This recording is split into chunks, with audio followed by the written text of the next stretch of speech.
क्या सोच रहे हो मेंढक भाई? ऊद बिलाऊ भाई, मैं सोच रहा हूँ कि जिस गति से मानव इस झील को भर रहे हैं, इससे तो एक दिन ये झील सूख जाएगी। मेंढक भाई, मानव सिर्फ इस झील को ही नहीं बल्कि विश्व के आधे से ज्यादा वेटलैंड्स को नष्ट कर चुका है। इससे तो विश्व के कई जीव विलुप्त हो जाएंगे और इससे हमारे ही नहीं बल्कि मानव के अस्तित्व को भी खतरा उत्पन्न हो जाएगा। मेंढक भाई, अब क्या किया जा सकता है? अब हमें मानव को समझाना ही होगा। तुम समझाओगे मेंढक भाई? वैसे भी यदि हमने अभी मानव को नहीं समझाया तो केवल मैं और तुम ही नहीं बल्कि कितने ही जीवों की प्रजातियां लुप्त हो जाएंगी। अब तुम चलो मेरे साथ। नम भूमि है, नम भूमि है हमारी, नम भूमि है, नम भूमि है, नम भूमि हमारी, नम भूमि है। झील तालाब नदी के किनारे समुंदर तट ये है खड़ी। हाय, हम बार हेडेड गीस हैं। हम सेंट्रल एशिया के पहाड़ों से आती हैं और सर्दियों में हिंदुस्तान के दक्षिणी छोर तक जाती हैं। हम अपने सफर में यहाँ की नमभूमि पर कुछ दिनों के लिए रुकती हैं। अगर नमभूमि समाप्त हो गई तो हम अपना सफर जारी नहीं रख पाएंगी और मर जाएंगी। आप जानते हैं, जब 1999 में उड़ीसा में कलिंग तूफान आया था तो प्रहराजपुर को सबसे कम क्षति पहुंची थी। हमने समुद्र की ताकतवर लहरों को झेल लिया और इससे गांव को क्षति नहीं पहुंची।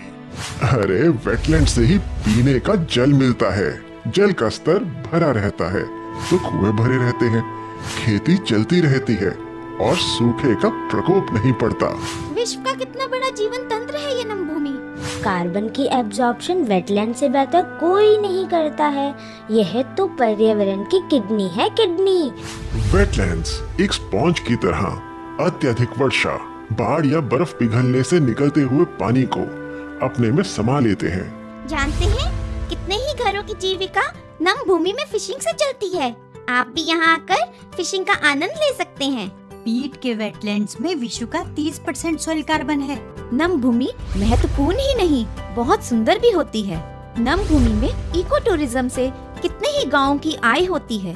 जानते हैं दोस्तों, विश्व के 60% से अधिक वेटलैंड्स तबाह किए जा चुके हैं, जिसका परिणाम है हमारे जैसे जीव जंतुओं का विलुप्त होना, अनियंत्रित प्रदूषण, मौसम में परिवर्तन, बाढ़, सूखा आदि।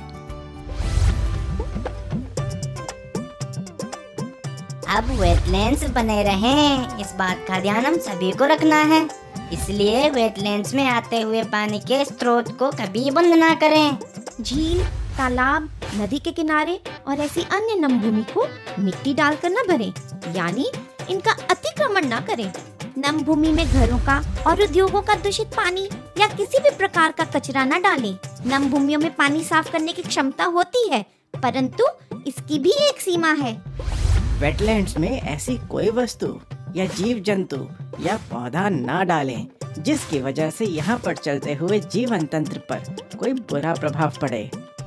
कभी तो आओ नमभूमि में और जीवन की विविधता देखो, बाकी आप खुद ब खुद समझ जाएंगे।